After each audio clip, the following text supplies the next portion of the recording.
Bismillahirrahmanirrahim. Assalamualaikum warahmatullahi wabarakatuh. Abdi Nadia Devner Fadilah di kelas 11 IPA 2 bade ngalengkepan tugas bahasa Sunda di bab novel. Di dieu abdi bade nyaritakeun deui isi novel nu tos rengse dibaca. Novel ieu judulna nu ngageugeuh Legok Kiara karya Dadan Sutisna, diterbitkeun ku Kiblat Buku Utama. Tebalna 50 hiji halaman jeung hargana Rp25.000.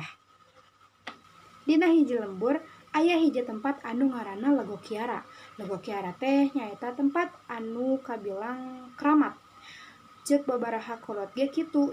Jadi kolot-kolot di itu sok nyarekan heula budak-budakna meh teu arulin ka tempat Legok Kiara ieu.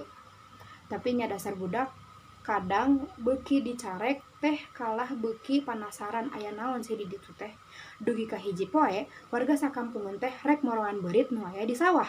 Sababaraha kali sawah teh geus gagal panen, aya dua panyebabna.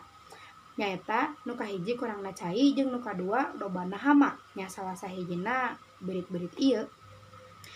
Si Emod ngilu ka ditu teh diajakan ku si Sadun. Manehna jeung si Sadun ngabantuan warga moroan beurit.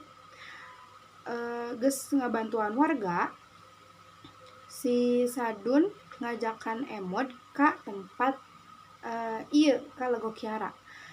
Saurna mah panasaran, burung weh dua-duana ka ditu.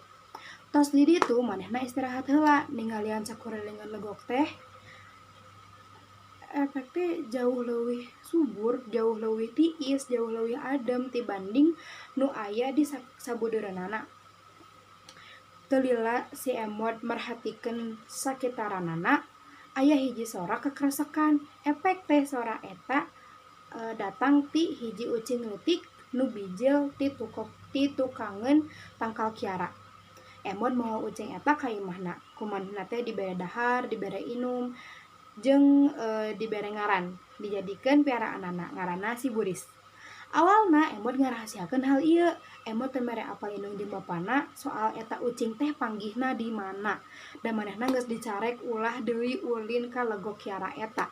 Tapi da nu ngaranna bohong mah pasti lagi kapanggih, kusabab kan komo deui mun bohongna ka kolot. Jeung bapana apal. Da manehna sok ditanyaan wae ku bapana, sok ditarosan wae ku bapana ti mana eta ucing teh asalna. Sanggeus bapana apal eta ucing teh ti Legok Kiara, Bapak Emod langsung nitah Mang Apin pikeun eta ucing. Da sieun mawa mamala meureunnya ka maranehna. Aya 2 mingguan sanggeus eta ucing dipikeun. Manehna balik deui ka imahna si Emod. Kusabab manehna balik sorangan, eueuh nu ngajemput, eueuh nu neang, akhirna indung jeung Bapak Emod ge karunyaeun boh ka si Emod atawa si ucing. Meureun maranehna teh sadar si ucing teh butuh tempat ieu. Tapi basa teh eta si ucing teh sok indit sorangan jam 12, balik deui ka imahna jam 3-an. Emod penasaran ka mana ye ucing teh inditna. Tungtungna Emod nuturan si ucing meh apal ieu ucing teh ulinna ka mana. Teu disangka-sangka si ucing teh nungtun Emod ka Legok Kiara. Manehna soak da rada sieun, geus dicarek 2 kali ku indung jeung bapana tong ulin deui ka dinya. Tapi manehna manggih hiji kaanehan. Manehna ningali si ucing teh asa rada baseuh di bagian biwir jeung sirahna, siga nu geus nginum cai. Manehna rada neleng ka jero tangkal. Efek teh manehna manggih hiji cai anu rembes tina kalakaina. Pas dibuka, breh aya liang cai dinya. Emod langsung lumpat mere apal ka indung jeung bapana. Salayan eta Pak RT ge dibere apal. Akhirna manehna ngajak warga bebarengan ka Legok Kiara. Tuluy Emod sadar yen ieu nu ngajieun Legok Kiara teh jadi leuwih subur.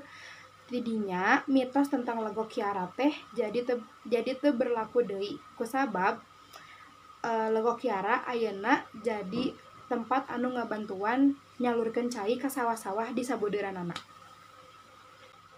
Mung sakitu anu bisa kapihatur kesimkuring, punten bilih aya kalepatan. Wassalamualaikum warahmatullahi wabarakatuh.